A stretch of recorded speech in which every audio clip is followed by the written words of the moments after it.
আমার তোমার বুক নাও। নাও আরেকটু নাও। উঠলা কেন? এদিকে আসো।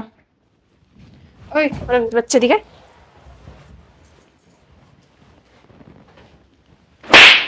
বুঝলাম না। তুই কিছু বুঝবিও না। তুমি টাকার বাইরে গেলে? হ্যাঁ গেছিলাম তো, আবার রিটার্ন আসছি তোরে ধরার জন্য। ধরার জন্য মানে? তুই বাইরে তোরে বলতেছি আয়। বুঝলাম না, এরকম করতেছে কেন? সব বুঝবি, সবই তোরে খুইলা বলতেছি আয়।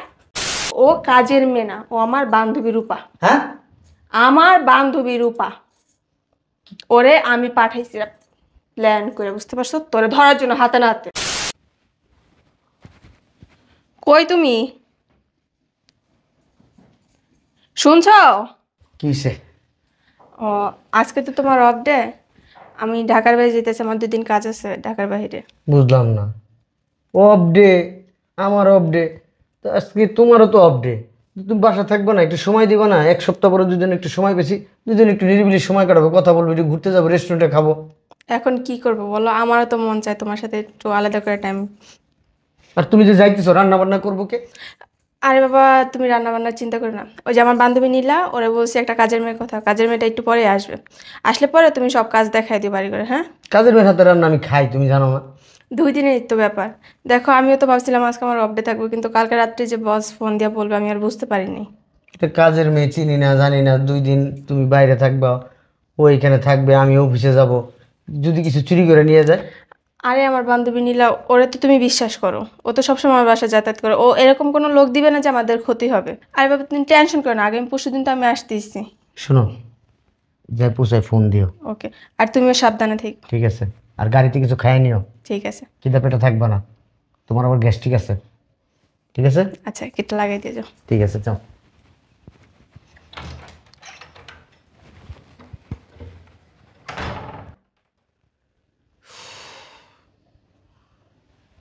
একা একা করে ভাল লাগে। রবিনকে ফোন দিব না, ও আবার আসলে বেশি গেজায়, প্রচুর গেজায়, সিগারেট খায়, ঘরেই যায় শুয়ে থাকে।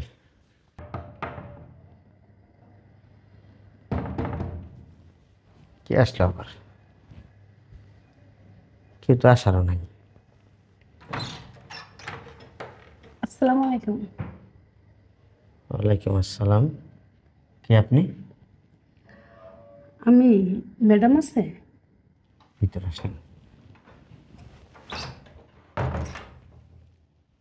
কে আপনি? ম্যাডাম আছে ম্যাডাম? ম্যাডাম তো নাই, আপনি কে? আমি আমি কাজের ছিরি। কাজের সেরিমনি? ওই যে নীলা ম্যাডাম আছে না? হ্যাঁ হ্যাঁ হ্যাঁ। নীলা ম্যাডাম বলছে এই বাসার কথা। আপনি কিছু, ম্যাডাম কিছু বলেনি আপনারে? বলছে। জিনিসটা তো হেবি সুন্দর, কাজের মেয়ের মতো মনে হয় না। আমার বউর শাড়ি থ্রি পিস যদি পরাই, পুরো নায়িকার মতো লাগবে। আমার বউ তো নাই, টাকার বাইরে 2 দিন আসবে না। এটার পড়ায় পড়ায় যদি মাস্তি করতে পারি।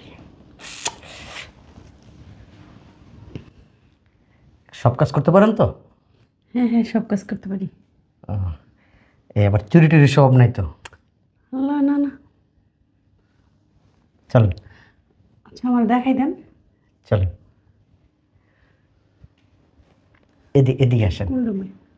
আমি কাজ বুঝাই দিচ্ছি আপনাকে, ঠিক আছে? আচ্ছা আচ্ছা। ঠিক আছে, আসেন।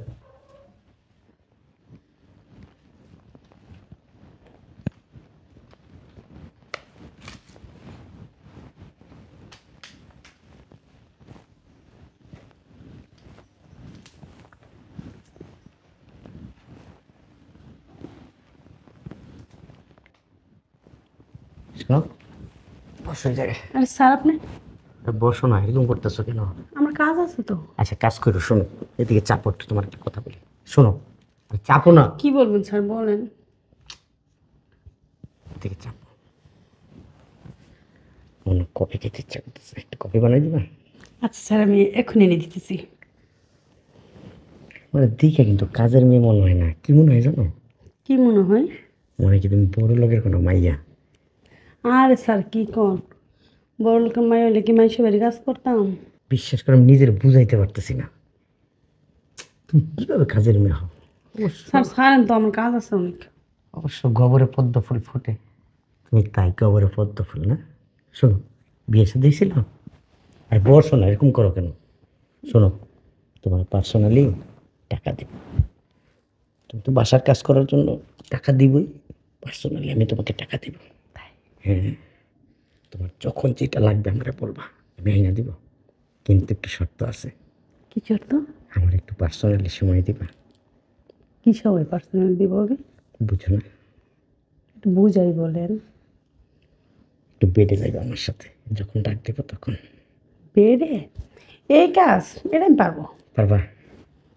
ঠিক আছে, আমি অবশ্য তোমার দেখে মনে হয় তুমি এরকমই। ঠিক আছে, তাইলে এক কাজ করো, কফিটা একটু পরে বানাও, চলো বেডরুমে যাই।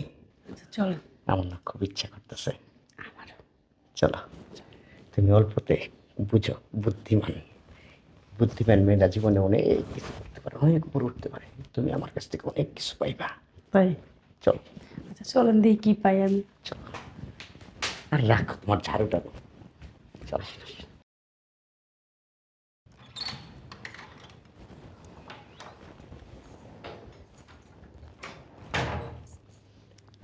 আর আচ্ছা, আমার সামনে ফেরেশতা সেজা থাকে, ওর বন্ধুরা যে বলছে মিথ্যা কথাও বলেনি। আজকে তোর মজা দেখাইতেছি।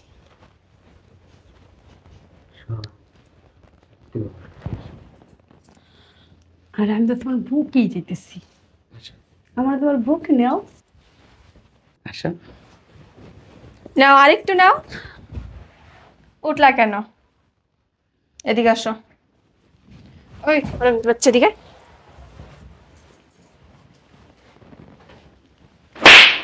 বুঝলাম না। তুই কিছু বুঝবিও না। তুমি না টাকার বাইরে গেলে?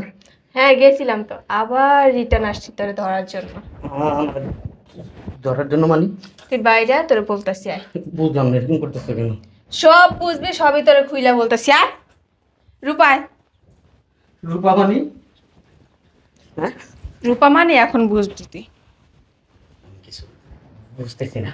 তুই কিছু বুঝবিও না, তুই তো দুধের দেওয়া তুলসী পাতা। তুই সব সময় আমার কাছে ভালো চাইতে থাকস না, আমার ছাড়া কি রে ভালোবাসস না, অথচ আমার লগে এবার প্রেম করে বিয়ে করছ।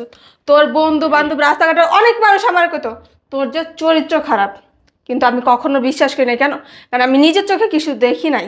আর তুই আমার এমনভাবে ভালোবাসতি, আমার কিছু বোঝার ক্ষমতা ছিল না। এটা ধরার জন্যই ও কাজের মেয়ে না, ও আমার বান্ধবী রূপা। হ্যাঁ, আমার বান্ধবী রূপা, ওরে আমি পাঠাইছিলাম প্ল্যান করে, বুঝতে পারছো, তোরে ধরার জন্য হাতে না হাতে। তুমি আমার সাথে ধোঁকাবাজি করছো? আমি ধোঁকাবাজি করছি? তুই যে এতদিন আমার সাথে করছ, হ্যাঁ? আমার যদি ভালো নাই লাগছে আর আমি বাচ্চা কেন বিয়ে করছিলি? তোর যদি মাইয়া নিয়ে ফুর্তি করার এত ইচ্ছা ছিল, তুই মাইয়া নিয়ে ফুর্তি করতে সব সময়। তোর তো ঘরে বউ দরকার ছিল না, কেন করলি আমার জীবনটা নষ্ট? শুন, তোর জামাই তো অনেক রোমান্টিক। যদি রোমান্টিক হয়তো 2 দিন পর পর কি অফিসের নাম দিয়ে হোটেলে মাইয়া লইয়া যেতে পারতো। তোর বন্ধুরা অনেক কিছু আমারে কইছে, কিন্তু আমি বিশ্বাস করিনি। শুধু বলছি প্রমাণ দরকার। বলছে যে প্রমাণ আপনার ঘরেই দেখেন না, 2 দিন পর পর কেন আপনার বাসায় কাজের মেয়ে চেঞ্জ করেন আপনি? এখন তো বুঝতে পারতেছি কেন আমার বাসায় কাজের মেয়ে থাকে না। তোর কি একটা দিয়ে হয় না, কয়টা লাগে? আমার তো মনে হয় তোর জামাই আর কত মেয়ের সাথে এরকম করছে, তুই তা জানোসই না। আমি জানি না, এখন জানছি। আমার আর তোর সাথে থাকা সম্ভব না। আল্লাহর দোহাই লাগে ভাই, তুই আসতে পারোস। এরপরে তুই যা মন চায় তা গিয়া কর, আমার কাছে কেউ বিচার না দিলে হইছে, বেরো। বিশ্বাস করো, আমি না আসলে ভুল করে ফেলছি। আমার কি ভুল করছো তা আগে মনে ছিল না? মাফ করে দাও, তোমার পায়ে ধরছি। কেন? প্লিজ দূরে থাক। আমার সংসারটা ভাঙেন না, একটু বুঝায় বলেন না আপনার বান্ধবীকে। তোর সংসার তার আগেই ভেঙে গেছে, এখন নতুন করে কি ভাঙবো? যখন অন্য মেয়ে নিয়ে হোটেলে যেতি তখন মনে ছিল না? তখন মনে ছিল না তোর ঘরে একটা ওয়াইফ আছে? তুই যে বলতি অফিসের কাছে তুই 2 দিন পর পর বাইরে যাস, এখন তো মনে হচ্ছে কোন বাইরে যাস? টাকা বহুত হয়ে গেছে, আমার কিছু দিতে পারতি, তাহলে আমি তো নিজেই একটা ব্যবসা খুলতে পারতাম। তাহলে তো আমার পরের অধীনে চাকরি করা লাগতো না, তাই না? তুই যে গত 3 মাস আগে থাইল্যান্ড গেছ গার্লফ্রেন্ড নিয়া, তুই মনে করছিস কি আমি জানি না? তুই অথচ বইলা গেছ তোমার তুই ব্যবসার কাজে গেছ। সব খবর আমার কাছে আছে, শুধু তোরে কিছু বলি নাই কেন? আমার হাতে না হাতে একটা প্রমাণ দরকার ছিল, এখন পাইছি না? তুই বেরো আমার বাসা থেকে। আমি তোর মতো চরিত্রহীন গায়ে হাত তুলে আমার নিজের হাত নষ্ট করতে চাইতেছি না, তুই বেরো। তুই থাকলে আমার বাড়িটা শুদ্ধ অপবিত্র হয়ে যাবে, বেরো। আমি তোর ভালোবাসি তো। তুই যে কোন কচুর ভালোবাসিস আমার ওটা আমার জানা হয়ে গেছে গা। তুই যদি আমার এই ভালোবাসতি, আমার সাথে তোর সংসার করার ইচ্ছা থাকতো, তাহলে তুই কি আর বলবো, তোর সাথে আমার কথা বলতে রুচিতে পারতেছে। বেরো আমার বাসা থেকে। কিন্তু ভুল করতেছো। হ্যাঁ আমি তো ভুল করছি, যেদিন তোরে ভালোবাসা আমার ফ্যামিলি ছেড়ে তোর হাত ধরে আসছিলাম, আমি নিজে জব করে তোরা চালাইছি, ওদিন আমি ভুল করছি। এখন আমি আমার ভুলের মাসুল একা একাই দিব। তুই যা আমার বাসা থেকে বেরো। আমার যখন নিজে চাকরি করে আমার নিজে সব চালাতে, তোর দিয়ে আমি কি করবো? আর তুই ইনকাম করে তুই মেয়ে নিয়ে ফুর্তি করবি, যা কর। এখন আর তোর কেউ বাধা দিব না, তুই বেরো আমার বাসা থেকে, যা। তোরে আমার বাসার তীরসীমানা দেখতে জেনে বেরো। আপনি কাজটা খারাপ করলেন। তুই কি করবি? দেখে নিব। কি দেখবি? দেখ আমারে, দেখ কত দেখবি। তোরা যে আমার বাসার তীরসীমানা না দেখিবা, আমি তোমারে দেখে নিব। কি দেখবি? দেখো। বাইরে তুই শয়তানের বাচ্চা। বান্ধবী বস, তুই কিছু মনে করিস না। হ্যাঁ তোর অনেক কষ্ট দিয়ে ফেলছি না। আমি কিছু মনে করিনি। আচ্ছা ভিতরে নাস্তার ব্যবস্থা করি। চল, এত মাথা গরম করিস না।